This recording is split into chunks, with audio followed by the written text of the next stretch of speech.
Alright, welcome back. Sorry for the extended intermission there. We're a bit early on the schedule, but nevertheless, we are here with Is It Wrong to Shoot 'em Up Girls in a Dungeon by DBcade. Take it away. Hey everyone, my name is DBcade, and I'm a speedrunner from Japan, and I'm actually was born in America and happy to be back in America as of yesterday, just for a small amount of time. And I'm going to be running a game called Don Machi. It's from Don Machi. Is it wrong to try to shoot him up girls in a dungeon? Sorry, that's a hard one to say. This game is my first shoot 'em up game, shmup game that I've ever entered into a speedrun festival. I'm typically known for doing fighting games or anime RPG games, or kind of like plug and play games. But I do like shoot 'em ups. I just haven't gotten put too much effort in. But a community member from the anime speedruns group, Shrimp Brain-san, actually turned me onto this game and this series, and so I just want to make sure to shout him out. This game also has a pretty active community, so I just want to make sure to give everyone their shout outs. I'm currently trying to take down the normal any percent time for this game, which is held by Riz-san, Riz Graystar, at 13 minutes and 16 seconds. So that is the time we're trying to beat. I'm currently in second place at 13 minutes and 42 seconds. And what makes today's runs different is that I'm implementing deaths on purpose during my run. So this is something I've kind of been practicing offline, on and off, to try and find the exact rhythm in which I can save time. And I just want to give shout out to Mariko-chan, Tense G-Man-san, definitely Purple-san, everyone else who's been running the game, Teru-san as well, who manages the leaderboard. Everyone has great times. I currently hold the hard percent and death percent, but the most interesting run today, I really want to try and knock the normal. So, hey, maybe we can do it live today. Maybe everyone can see how good we can shoot 'em up girls in a dungeon. So, let's get right into it. So, as you can see, there's easy percent, normal percent, hard percent, death percent. We're not doing death percent today, and we are definitely not doing hard percent. We're going to do normal, but like I said, it's going to be a little bit difficult because we're implementing deaths on purpose during our run. So we're going to go ahead and choose normal. And I use Riviera as my main assist, and then as my other support too, Bete. We'll use Bete as our support because of his super attack. So he doesn't have necessarily the best attack. We're going to use him. So time's going to start when I hit this button to confirm my second character. So let me give a big 3, 2, 1, go. So, for the most part, this game auto-screws and auto-shoots. I don't have to mash. However, the placement of your support character is what greatly affects this game. So, actually in the beginning here, I'm going to take hits on purpose to try and get my life to drain down a little bit more. And I'm hoping my assist doesn't do too much damage. Yeah, he's killing the bunnies a little bit too much. So I'm trying to get down one life, and we'll try and sneak back here. Okay, we're in a good spot. The reason why I do that is we haven't picked up any power-ups, so there's literally no reason to worry about getting hit. You will pick up power-ups consisting of attack up and speed up, as well as you can get your bomb up. So the bombs are represented by these stars next to my partners, which I can switch at any time. And the health is represented by the hearts right next to my main character. And I'm going to be trying to avoid the health pickups during this first stage. So the strategy that I use that is shown in the current record runs is completely different, even from the own run that I have up on the leaderboard. But yeah, you're probably wondering, well, if it's an auto-scroll, how do you save time? Well, there's certain moments in this game where the screen can lock up if you don't defeat all the enemies on the screen. And bosses are the main area where you can just bleed time. because you're not doing enough damage. So this first boss is really easy. We're going to switch back to here. We're going to do Rider Kick, and nice cleanup there. I got a health pickup, unfortunately. The enemy drops those out at random times, and unfortunately it just kind of ran into my face. But hey, that was a really good clear.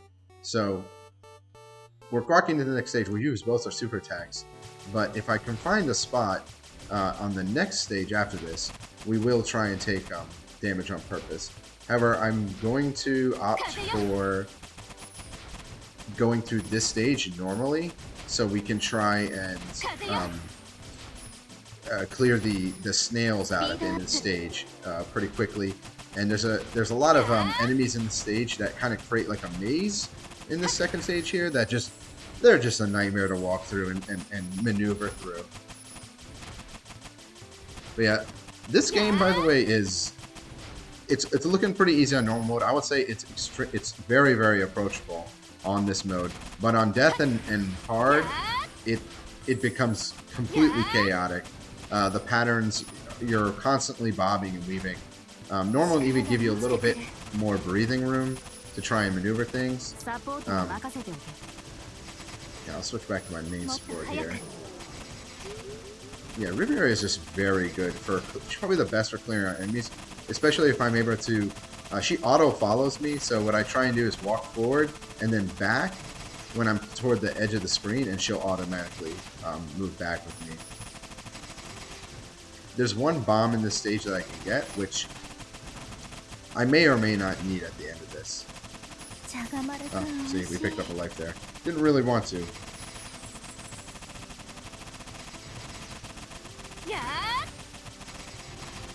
And the wolves are in a really annoying part of the stage as well. Let's see if I can sneak behind here. Okay. Yeah, I see. Imagine that, but with like 1,000 more rhinos. And I'm not exaggerating. And let's see if we can get fire. Thank you. So it should be coming down to this side. You have a special attack, but it's decided by your blue gauge. Up until now, you don't really need it. It's not 100% necessary. I'm going to try and get off one special fire here. They're going to come from the top and the bottom this time to caterpillars, I guess?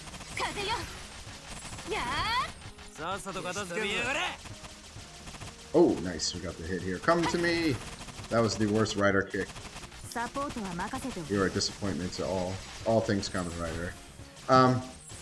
Well, we got through the snail stage. We actually didn't lose any time at all during that stage.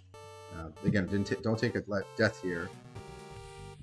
The third stage. So this is the cave stage. So now I'm going to switch to Bete, and we're going to try and take a death here on purpose. If that didn't include. These golem things can be a little bit of a bully. So we take our first death here on purpose. And we'll go ahead and get our pickups. And one of the reasons is when you take an on-purpose death, you get back 2 supers, as well as you get a pretty good attack boost. So if you're at full attack, you're only 2 away from the maximum attack that you can have. The gimmick in this stage, up until now, it's been mainly enemies hogging the screen and shooting bolts forward. But in this stage, those giant golems, they'll kind of walk towards you, as well as shooting a lot of energy attacks out that spread throughout behind them and in front of them. But later on, they're actually going to dart out onto the screen.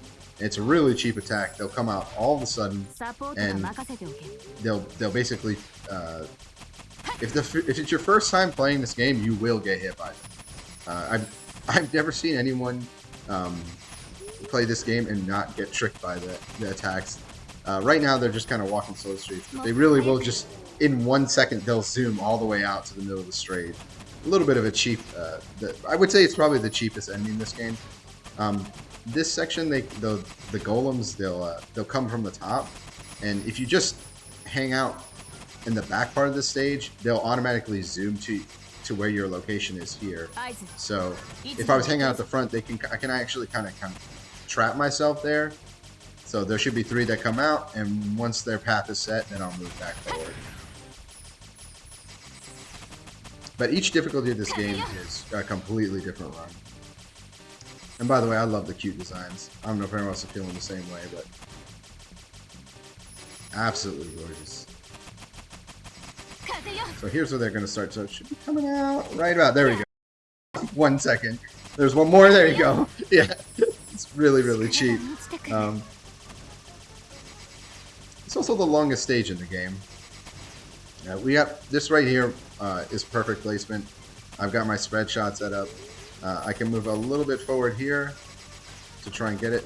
There's a bug in this game right here where if I hug this wall up here, my shot will not connect. So I just have to be a little bit careful about that. And I'm going to try and conserve my blue energy. As you see, we're almost at full gauge because we're going to need it for the last part. And you can hit the boss in the beginning a little bit here. So we'll do our Kamen Rider kick. And okay, we got one. We'll do it right here. Okay, he's not angry anymore. Let's go. Here's the pounding. We just got to avoid the falling spikes. One more. Come on, get it. Oh, that was good. That was good. Oh, he didn't hit him quite enough. Okay. Oof. I wonder how things will go.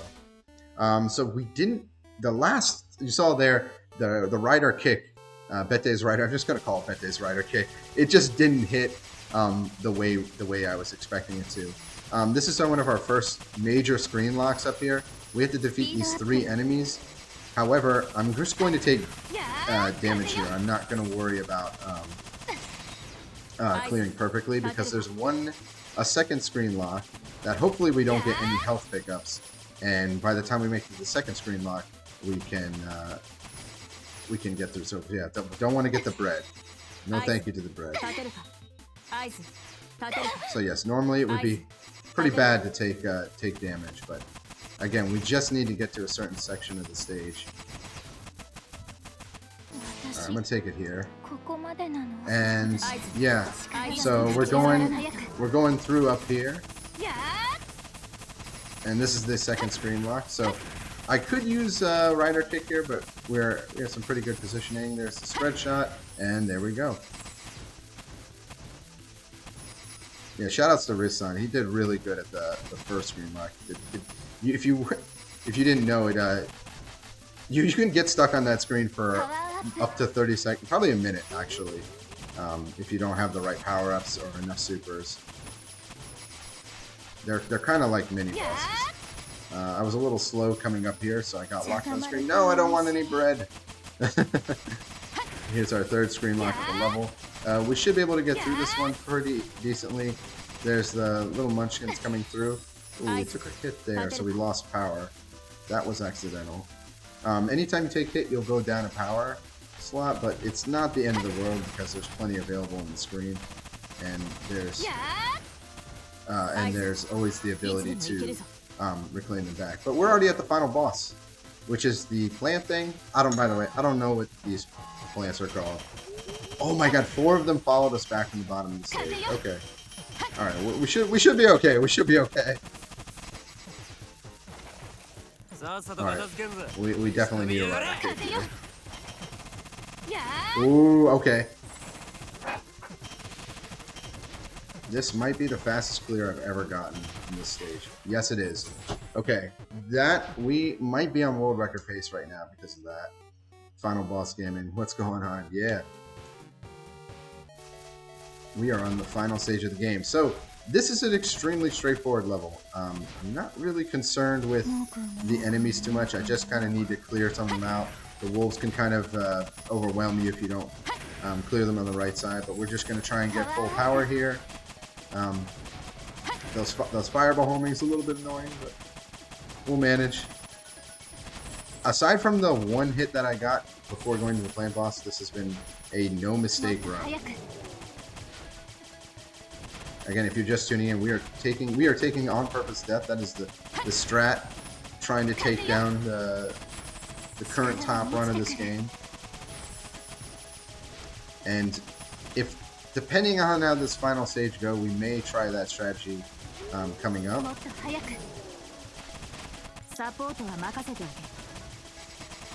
We don't need Bete anymore now.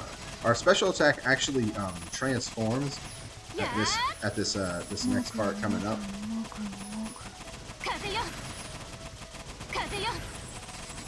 By the way, the multiplayer is basically awarded if you don't use your special move. That's how you can get high score. For a speed run, the high score run is completely different. It involves not taking any hits and making sure you use specials with a different character.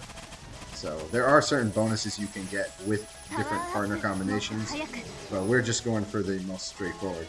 And we are on the final boss of the game. We want to stand in the perfect position just about here. Try to go a little bit closer. These bombs are going to drop and it's going to splat through the screen. We'll try and fly here. Okay, so here's where the super strat is going to start. So let's go here. Boom, boom, boom. There's one bar is completely drained. We're going to try and drain one more bar coming up here. Unfortunately, the boss is currently invincible right now, and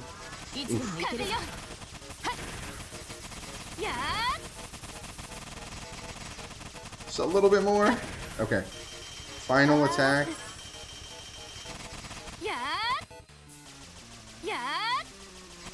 I hope again. Okay, nice. That's tight. Okay, that's GG is going to come up on the screen wipe. It'll go completely white. And this is time! What was it? What was our final score? 13? I'm looking at it right now. 13 something. Was I able to do it live at this event? Will Risan be defeated? 1324. Oh no! We're like a few seconds off. Oh, so close. Okay. Very, very, very close run. I'm very confident in this strat, so we'll try again. Very close attempt live at this event today.